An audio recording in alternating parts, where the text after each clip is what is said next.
여러분 안녕하십니까? 금요일 아침 여수 MBC 뉴스투데이입니다.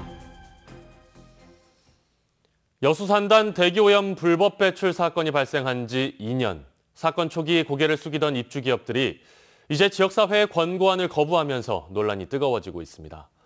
시민사회단체들은 반성하는 모습도 개선의 의지도 찾아볼 수 없다며 사태 해결을 위해 각계 대표들이 참여하는 연석회의를 제안했습니다. 문형철 기자입니다. 지역 시민사회단체 관계자들이 시청 앞에 모였습니다. 거버넌스 공고안을 즉각 수용하라! 민관 거버넌스의 권고안을 거부한 여수산단 입주 기업들을 규탄하는 겁니다.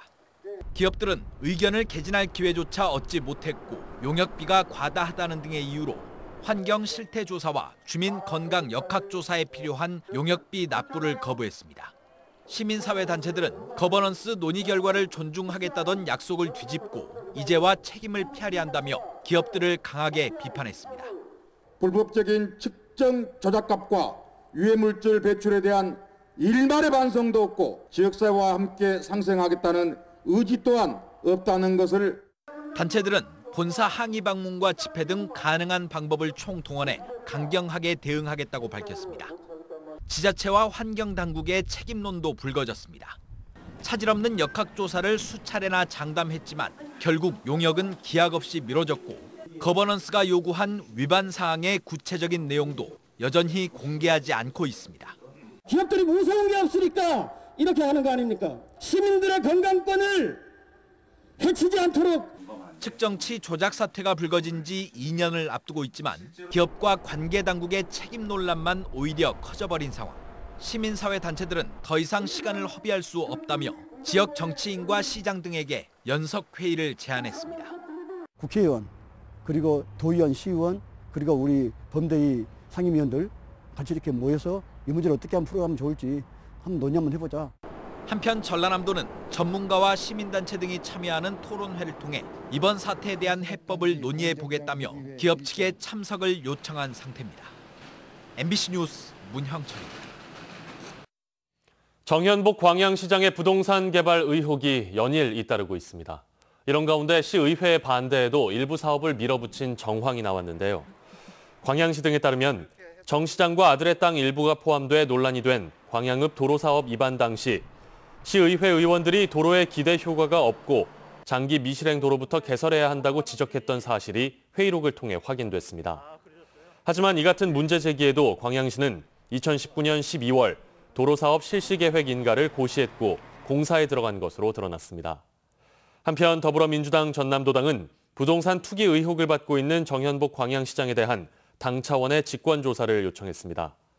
도당은 경찰 수사와 별도로 당 차원의 직권조사를 통해 혐의가 확인되면 정 시장에 대한 당의 징계가 불가피하다고 밝혔습니다. 보호종인 토종돌고래 상괭이가 여수 연안에서 그물에 걸려 사망하고 있다는 소식, 올 들어서만 벌써 10차례 가까이 전해드리고 있습니다. 종 보존이 위기에 처할 수준인데요. 최근 국립수산과학원이 상괭이 사망을 줄일 수 있는 장치를 개발했습니다. 강서영 기자입니다. 여수시 돌산읍의 한 해안. 상괭이 사체 발견 신고를 받고 출동한 해경이 사체에 불법 포획 흔적이 없는지 확인하고 있습니다. 멸종위기 보호생물인 상괭이는 포획과 유통이 엄격히 금지돼 있기 때문입니다. 올해 여수에서 발견된 상괭이 사체는 8마리. 전국적으론 매년 1,200여 마리의 상괭이가 사체로 발견되고 있습니다. 상괭이의 주요 사망 원인은 혼획으로 꼽힙니다. 상괭이가 물고기와 함께 그물에 걸렸다가 수면으로 올라오지 못해 질식사하는 겁니다. 반복된 혼획으로 지난 20여 년 동안 개체수도 절반 가까이 줄어든 상황. 최근 국립수산과학원이 연구 개발한 상괭이 혼획 저감 장치가 업계 전반에 주목받고 있는 배경입니다. 해당 장치는 유도망과 탈출구로 구성돼 있는데 상괭이는 유도망에 따라 탈출하도록 하고 크기가 작은 물고기들은 유도망에 통과해 어구 끝에 모이도록 하는 원리입니다. 수산과학원은 장치 보급을 위해 장치 규격과 기준을 고시하는 등 관련 제도 정비에 나섰습니다. 탈출 장치가 보급이 활성화된다면 안강망 어구에 들어온 상갱이가 대부분 빠져나갈 것으로 생각됩니다. 현재 장치 부착은 의무사항이 아니기 때문에 어민들의 자발적인 참여가 관건인 상황. 해양수산부는 어민들이 부담 없이 상괭이 보호에 동참할 수 있도록 탈출 장치 부착 비용을 지원하고 있습니다. 새로 개발된 해양 포유류 혼액 저감 장치 보급을 통해 상괭이 사망 문제가 개선될 수 있을지 관심이 모아지고 있습니다. MBC 뉴스 강서영입니다. 순천 도의원 보궐선거와 관련해 후보 간의 공방이 잇따르고 있습니다. 무소속으로 출마한 주윤식 후보는 기자회견을 열어 민주당 한춘옥 후보의 부동산 투기 의혹과 소유 주식에 대한 축소 허위 신고 의혹, 선거운동 기간 전에 사전 선거운동 혐의가 있다며 후보직 사퇴를 촉구했습니다. 민주당 한춘옥 후보도 입장문을 내고 어떤 객관적인 검증도 없이 자료를 유포하고 있다며 주윤식 후보에 대한 부동산 의혹도 공정하게 검증이 이루어져야 한다고 밝히고 음해와 네거티브를 중단하고 정책 선거를 촉구했습니다. 4.7 재보궐선거 사전투표가 오늘과 내일 이틀 동안 도내 23개 사전투표소에서 일제히 실시됩니다. 전남도 선거관리위원회는 4.7 보궐선거를 앞두고 전남도 의원 순천 1선거구와 고흥 2선거구, 보성 군의원 5선거구 등 3개 선거구에 마련된 23곳의 사전투표소에서 오전 6시부터 오후 6시까지 사전투표가 실시된다고 밝혔습니다. 선관위는 선거인이 본인의 주소지와 상관없이 재보궐선거 지역에 설치된 사전투표소 어디서나 투표가 가능하다고 덧붙였습니다. 선관위는 모든 사전투표소에 방역을 실시하고 유권자들에게도 방역수칙 준수를 당부하고 있습니다. 어제부터 전남 도내에서도 75세 이상 일반인 어르신들을 대상으로 코로나19 화이자 백신 첫 접종이 시작됐습니다. 여수와 순천, 목포 3곳의 지역 접종센터가 마련돼 도내에서만 11,700여 명이 1차로 접종받습니다. 박민주 기자입니다. 코로나19 백신 지역 접종센터가 마련된 여수 흥곡체육관. 어르신들이 모여 접종을 기다립니다. 의료진의 문진을 거친 뒤 자리를 옮겨 곧바로 백신 접종이 시작됩니다. 이번에 맞는 백신은 화이자 백신으로 고위험 의료 종사자가 아닌 75세 이상 일반인 어르신들이 처음으로 대상이 된 겁니다. 백신을 맞은 어르신들은 하루빨리 일상으로 되돌아가기를 기대했습니다. 코로나도 없어지고 우리 마음 백성이 다 맞아서 좋은 걸로 돌아가면 좋겠습니다. 접종 후 이상 반응이 생길 경우에 대비한 주의사항도 전달됩니다. 팔에다가 혹시라도 아프면 얼음 대주시면 좋아요. 얼음 대주면 좋고 푹 쉬시고 물 많이 드시고. 75세 이상 어르신을 대상으로 한 화이자 백신 1차 접종 대상자는 여수 3,510명, 순천도 4,143명으로 순차적으로 접종이 시작돼 오는 13일 1차 접종이 완료됩니다. 이번 접종자들은 면역 형성을 위해 3주 뒤에 한 차례 더 백신을 맞게 됩니다. 65세 이상 74세까지는 다음 달부터 접종이 시작될 예정인데 대상자는 행정문자로 통보됩니다. 19세 이상은 백신 수급 상황에 따라 변수가 있지만 보건당국은 3분기에는 접종이 가능할 것으로 전망하고 있습니다. 전체 주민 대상은 7월 초가 될 겁니다. 3, 4분기에 시작하는 걸로 지금 계획이 잡혀 있습니다. 앞서 지난달 시작된 아스트라제네카 1차분 백신은 도내 시군 대부분이 80% 이상 접종률을 보여 이달 말 접종이 완료됩니다. 백신 수급 전쟁 속의 화이자 백신 첫 접종이 또 다른 돌파구가 될 수 있을지 주목됩니다. MBC 뉴스 박민주입니다.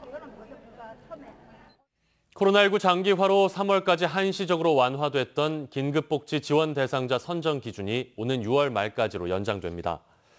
전남도는 주소득자의 사망, 행방불명 등으로 생계가 곤란하거나 무급휴직 등으로 소득을 상실한 위기가구 등에 4인 가족 기준 최대 126만 6천 원의 지원금을 제공하는데 재산 기준을 중소도시는 2억 원 이하, 농어촌은 1억 7천만 원 이하로 완화했습니다. 여수에 최신식 위생 시스템을 도입한 건어물 위판장이 들어섭니다. 여수시에 따르면 해양수산부가 주관한 청정 위판장 구축 사업에 여수 수협이 선정돼 오는 2023년까지 국비 24억 원 등 모두 60억 원의 사업비를 들여 수협 인근에 건어물 위판장을 건립할 계획입니다. 지상 3층 규모의 청정 건어물 위판장은 저온 보관 시설과 자동 선별기 등을 갖춰 경매와 보관, 배송 등 모든 단계를 위생적으로 관리할 수 있습니다. 한국에너지공대 특별법을 정부가 정식 공포함에 따라 개교 준비가 더 속도를 내고 있습니다. 정부는 지난달 24일 국회에서 의결된 에너지공과대학교법을 공포했습니다. 에너지공대법이 실질적으로 효력을 발휘하기 위해서는 정부 시행령이 함께 제정돼야 하는데 정부는 시행령 제정을 위한 입법 예고도 마쳤습니다. 학교법인 한전공대는 시행령이 뒷받침되는 대로 정부와 지자체의 재정 지원이 가능한 특수법인으로서의 전환을 서두를 예정입니다. 도로가와 주택의 사고 위험이 있어 보입니다.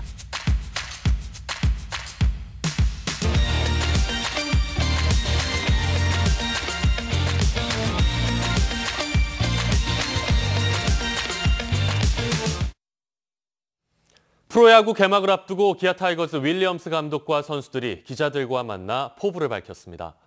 윌리엄스 감독은 포스트 시즌 진출이라는 출사표를 던졌고 슈퍼 루키로 기대를 모으고 있는 이의리 선수는 좋은 결과로 보답하겠다며 각오를 다졌습니다. 송정근 기자입니다. 롯데와의 시범 경기에서 5이닝 무실점 호투로 눈도장을 찍은 이의리 선수. 묵직한 직구뿐만 아니라 체인지업과 슬라이더도 안정되면서 윌리엄스 감독은 이의리 선수에게 2선발을 맡기는 다소 파격적인 결정을 내렸습니다. 오히려 부담감을 지금 즐기고 있어서 더 좋은 결과가 나올 것 같습니다. 제가 이제 운 좋게 승리하게 되면 이제 스타트를 좋게 가져가는 거니까 이제. 브룩스와 맹덴의 원투펀치 선발 라인과 최영우와 김선빈 등의 타격 라인을 구상한 윌리엄스 감독은 이번 시즌의 최대 고민은 불펜진이라고 밝혔습니다. 어린 선수들의 구위는 좋지만 경험 부족 등의 문제가 마음에 걸려 감잠까지 설치고 있다는 겁니다. 약점으로 지목되고 있는 타격에 있어서는 선수들의 기량이 향상됐고 팀 스피드도 높아졌기 때문에 크게 걱정하지 않아도 된다고 팬들을 안심시켰습니다. 그러면서 키플레이어로 김호령을 꼽았습니다. It's going to be an everyday process for him and for us to keep him as competitive as we can at the plate. 투타 구성을 어느 정도 마무리한 윌리엄스 감독은 포스트 시즌 진출이 이번 시즌 목표라고 밝혔습니다. 양현종 선수의 미국 진출로 전력 누수가 생긴 상태에서 외부 보강 없이 2021년을 맞게 된 기아 타이거즈는 이번 주 토요일 잠실구장에서 두산과 개막전을 치를 예정입니다. MBC 뉴스 송정근입니다. 김영록 전남지사가 어제 구례군에서 열린 도민과의 대화에서 지리산 국립공원 케이블카 노선을 국가가 직접 선정하도록 건의하겠다고 밝혔습니다. 김 지사는 환경부가 4개 시군의 자율협의로 1개 노선을 검토하겠다고 하는 것은 갈등만 초래한다고 지적했습니다. 구례군은 다음 달 환경부에 지리산 온천지구에서 노고단 종석대를 잇는 3.1km 구간의 케이블카 사업을 신청할 예정입니다. 경찰이 이달 한 달 동안 불법 무기류 자진 신고 기간을 운영합니다. 전남경찰청은 기간 내에 신고할 경우 형사 책임과 행정 책임이 원칙적으로 면제된다고 밝혔습니다. 최근 3년 동안 경찰에 신고된 불법 무기 건수는 모두 152건에 달합니다. 공군이 관내 고교 입학과 대학 진학 신입생 290여 명에 대해 1억 5천여만 원의 장학금을 지원했습니다. 공군은 교육발전 5개년 종합계획에 따라 관내 고교 신입생 270여 명에 대해 입학 축하금으로 각각 30만 원을, 대학 신입생 20여 명에 대해 성적 우수 장학금으로 300에서 500만 원씩 차등 지급했습니다. 군은 이 밖에도 귀향인 자녀 어울림 장학금, 중고등학교 신입생 교복비 지원 등 지역의 창의 융합 인재 육성을 위한 지역 맞춤형 교육 지원 사업과 교육 환경 개선 사업을 지속적으로 확대해 나갈 계획입니다. 2023년 제62회 전남체전이 완도군에서 개최됩니다. 전남체육회는 최근 이사회를 열어 2023년 전남체육대회 개최지로 완도군을 최종 확정했다고 밝혔습니다.